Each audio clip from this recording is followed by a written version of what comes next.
நெல்லு கொண்டு வந்துட்டாலே என்ன சொன்ன மாதிரி தான் செய்வலாம்ட்டுக்குதே. இவனால ஒண்ணு கிணுக்க முடியாது. ஒரு குரூப்பா தான் வந்துறான். ஏய் அத பாருடா. நல்லா பாரு அதுதான் நெல்லு. நீ புடி. நல்லா சொல்ல வந்து. சூடிகாரு. கை விடுடா. ஆமா. ஏய் உங்களோட உள்ளங்கை எப்படி காமி? ஏய் உள்ளங்கையில காட்றேன். ரெண்டு கை நீட்ட. ரெண்டு கையா? நல்லா பிச்சை எடுக்கிற மாதிரியே வாட்டமா நிக்கறான் பாரு. ஓடி. அப்பே பிச்சைக்கார புத்தி போறே. பின்னாடி தெரியும் என்ன இது என்ன நடக்க போகுதுன்னு மட்டும். சரி அக்கா நீங்க என்னென்ன சூழ்ச்சி பண்றீங்களோ பண்ணுங்கடி. பாக்கலாம். அக்கா என்ன பண்ணலாம்? இருந்தாலும் இவனை பாக்குறதுக்கு என்னமோ அவன் மாமனை விட ரொம்ப இது பேசுறான். ரொம்ப வீர தீரமா பேசுறான். இவனை சும்மா விடக்கூடாது. இந்த பந்தயத்துல ஜெயிச்சுட்டா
சூனியவல்லி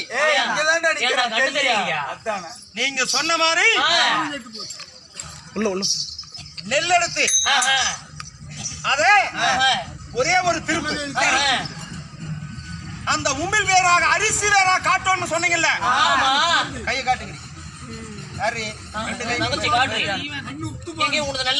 கண்ணை ரெண்டையும் திறந்து பாருங்க. ஐயோ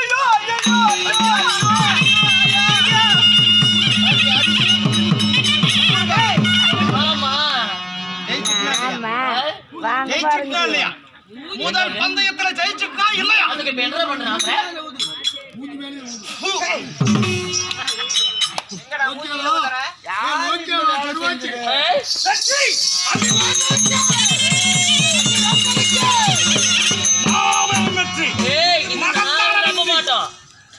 வீட்டுல இருந்து தனித்தனியா அரிசி வேறையா உமி வேறையா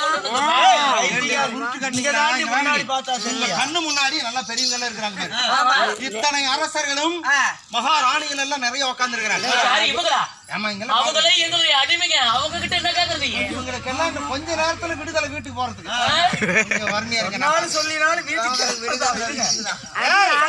முதல் பந்தயம் வெற்றி இந்த அள்ளிமுத்துக்கு.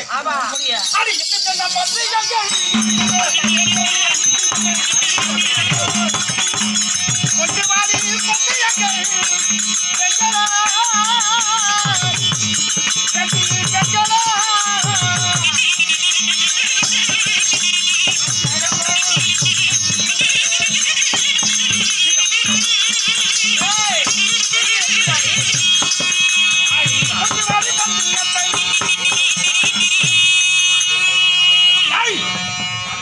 ஆரவள்ளி வீரவள்ளி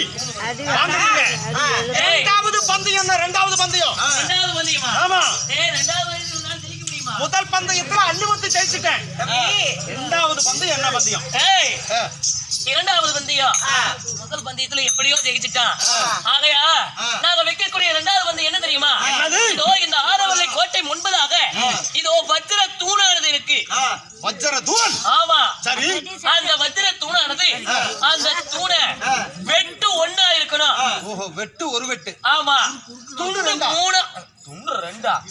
டப்பா மாறியா தம்பி, வெட்டு ஒண்ணு துண்டு ரெண்டுன்னு தான் எல்லாம் கேள்விப்பட்டிருப்பேன். நியாயமான ஆமா ஒரு வார்த்தை.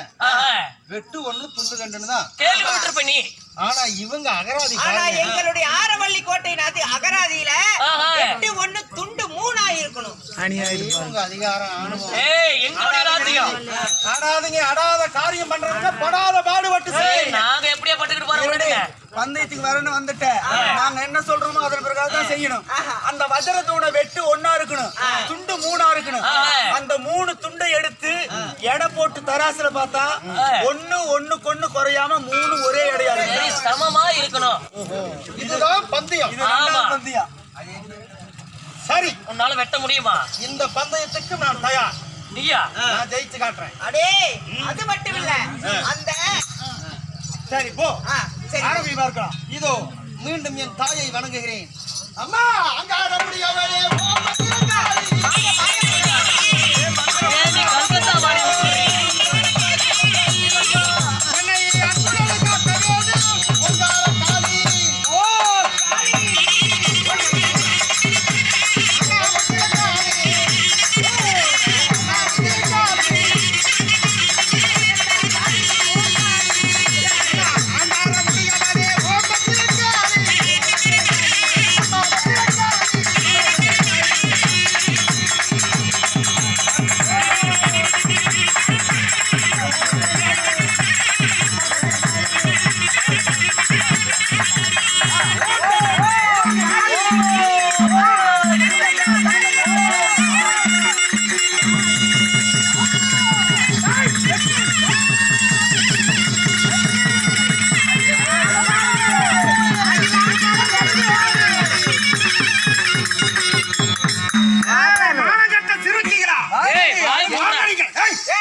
என்ன ஒரு ஆச்சரியமாக இருக்கிறது.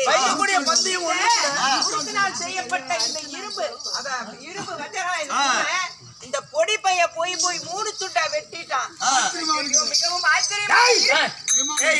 நீங்கள் சொன்ன பிரகாரம் வஜ்ர தூணை ஒரே வெட்டு மூணு துண்டாக்கும்னு சொன்னீங்க இல்லையா? நிறைய மூணு வெட்டு மூணு துண்டு ஆக்கிட்டியா? எடை போடு.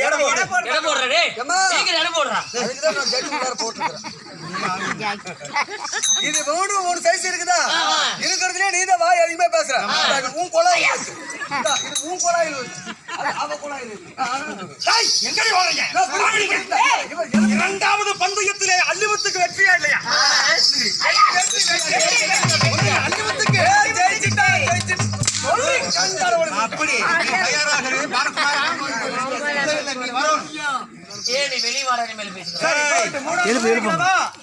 மாமனை வரவழைத்த சேவலே அதுதான். நேர்களுக்கு நெல்லூர் அரண்மனை வாசலுக்கு முன்னாடி கல் தூண், அதாவது கல்லால செஞ்சப்பட்ட ஒரு சேவல் இருக்குது. அந்த சேவலுக்கு உயிர் இருக்குதா? மூணாவது பந்தயம் வந்து சேவல் பந்தயம், சேவல் சண்டை. இந்த சேவல் சண்டை பந்தயத்துல எங்கள் கிட்ட இருக்கக்கூடிய கல் சேவல் அதை அழைத்து வருகிறோம். எங்க கிட்ட சேவல், நீ ஒரு சேவலை கூட்டு வா. உன்னுடைய சேவலுக்கும் என்னுடைய சேவலுக்கும் சண்டை பண்ணி போட்டி வைக்கலாம். அதுல யாரு சேவல் ஜெயிக்குதோ அவங்க தான் வெற்றி. எங்க கிட்ட சேவல் இருக்கு, உங்ககிட்ட சேவல் இருக்குதா? சற்று பொறுமையாக இருங்கள். ஒரு கல் சேவலை வச்சு நீ ஒரு சேவலை கொண்டு வா அள்ளி ஊத்தி 2 சேவலுக்கு போட்டி விடலாம். அந்த சேவல்ல எந்த சேவல் ஜெயிக்குதோ அவங்களுக்கே வெற்றி. ஆமா சரி, அதுக்கு முன்னாடி ஒரு விஷயத்தை நாம தெரிஞ்சுக்கணும். பந்தயம் ரைட்டு. இந்த பந்தயத்துல நான் ஜெயிச்சுட்டா நீங்க என்ன செய்யறீங்க, அல்லது நீங்க ஜெயிச்சுட்டா நான் என்ன செய்யணும்? முதல்ல இந்த பந்தயத்துல முதல்ல ஜெயிச்சு காட்டு. பந்தயத்துல அதாவது போட்டின்னா அது ஒரு பந்தய பொருள் வைக்கணும். இந்த போட்டிகளை நீங்க வைக்கிற பந்தயத்துல நான் ஜெயிச்சிட்டேன்னா நான் என்ன செய்வேன் தெரியுமா? என்ன செய்வ? அடி அடின்னு உங்களை அடிச்சு காதையும் மூக்கையும் முனையும் அறுத்து